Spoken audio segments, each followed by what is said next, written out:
Hello everyone, my name is Dr. Sri Pratap Mohanamurthy. Welcome to part 2 of this video podcast on Alzheimer's disease and dementia. In this particular podcast, I'm going to try to answer to 4 of the following questions. First question is, what causes Alzheimer's disease? Second question is, what are the benefits of making an early diagnosis? Third question is, what is the role of a memory clinic? And the fourth question is, what treatments are available for treatment of Alzheimer's disease? The first question is, what causes Alzheimer's dementia? A lot of research has been done on this particular area.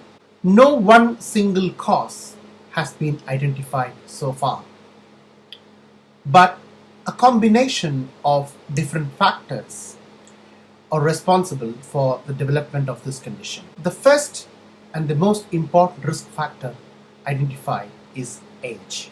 So 5% of population over the age of 65 can develop dementia. As the age increases, the number of people who can develop dementia would also increase. The second important factor is genetic inheritance. Say if you have a close family member, then the chances of you developing dementia is higher than in the general population. So if you have a mother, if your mother or father had dementia, or if you had a sibling who had dementia, then your chance of developing Alzheimer's disease is higher, and this risk is increased by 3 to 4 times. So from 5% risk, the risk increases to 15 to 19%, which is about 3 to 4 times. The other important risk factors are lifestyle factors. People who are chronic smokers can develop dementia. People who have high blood pressure, which is not well controlled, can develop dementia. People who have uncontrolled diabetes and high cholesterol are at increased risk of developing Alzheimer's disease. Lastly, environmental factors. It is believed that environmental factors may contribute to the onset of Alzheimer's, but again, it's yet to be identified and still an area under research. Now, moving on to the second part of the discussion, which is getting an early diagnosis and why it is so important. If you are concerned about your memory, or if you're concerned about one of your close family members or friends, then please seek help from a local general practitioner. A general practitioner may ask for a specialist opinion, which could be a psychiatrist or a neurologist. You may also contact a memory clinic or a memory assessment center in your local area for an assessment of your memory functions. An early diagnosis will have a number of benefits. The first important benefit is access treatment. You'll be able to get the latest treatments available to slow down the progression of dementia. Second important benefit is seeking advice and support to you and your family. You'll be able to get the right advice from doctors and other professionals. Your family members and friends will be able to provide more support for you if they are aware of your problems. The third important benefit is opportunity to plan for your future. Say for example, you are in your late 70s. You can write your will when your memory functions are quite intact. Now, a lot of people ask me, Doctor, what will happen in the memory clinic? Or what do you do in a memory assessment center? I'll go through it one by one.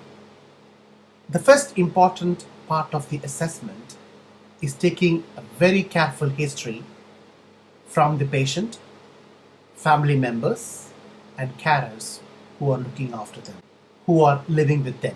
Then the doctor or the healthcare professional will carry out a mental state examination. You will be given a full physical examination, including neurological examination. You will be given a blood test. But please note that there is no one specific test for Alzheimer's dementia or for any other cause of dementia. But then you can ask me, why do you do the blood test? This is to rule out or identify medical problems, other causes which can present with memory problems. For example, if you have an underactive thyroid, then you may have memory problems. If you have severe vitamin B12 deficiency, then you may develop memory problems. Following this, you'll have a memory test which can last for 10 to 15 minutes. In this test, different areas of your brain functions will be tested. These are simple tests, but the areas tested include orientation to time, orientation to your place, attention, your concentration, your calculation abilities, your short-term memory, long-term memory, reading, writing abilities, language, and thinking skills. Sometimes you may have to undergo a more detailed memory assessment, in which case you'll be seen by a clinical psychologist. The other important test that we do in a memory clinic is a brain scan. Doctors may either do a CT or MRI scan, which may be carried out to look for any structural changes in the person's brain. MRI scan is more helpful to show the degree of atrophy or brain volume loss in different lobes of the brain. Let's move on to the next part of the podcast, which is about treatment for Alzheimer's dementia. In terms of treatment, currently there is no cure for dementia. However, drug treatments are available which can slow down their progression in some people, and it can stabilize some of the symptoms of Alzheimer's disease. So if you take treatment which are called as memory tablets, then the deterioration may be slow. If you don't take the tablets, people may deteriorate quite quickly within few months. So we advise people to take memory tablets to slow down this process and have a better quality of life. Now, people always worry about side effects. These memory tablets have minimal side effects, if at all. These tablets could be taken in the long term because they don't seem to have any addictive potential. Before I conclude this video podcast, I would like to say a few lines which will help to reduce the risk of developing dementia. One important thing is, if you are a chronic smoker, please try to cut down on smoking, or if possible, stop smoking at all. Try to eat a healthy, balanced diet, a high fiber diet with fruits and vegetables, and a low calorie diet. Try to maintain a healthy, optimum weight. Have regular checks for blood pressure and cholesterol from middle age, I would say from the age of 40. Leading an active lifestyle is very important. Especially, you have to have lots of physical activity, do regular exercise, you should do some mental activities, and also you should keep yourself socially active. All these might help to reduce the risk of developing future dementia. So in this podcast, we have seen the possible causes of Alzheimer's disease, the benefits of having an early diagnosis, the role of memory clinic, and the treatments that are available for this condition. I hope you found this video podcast helpful. Thank you very much.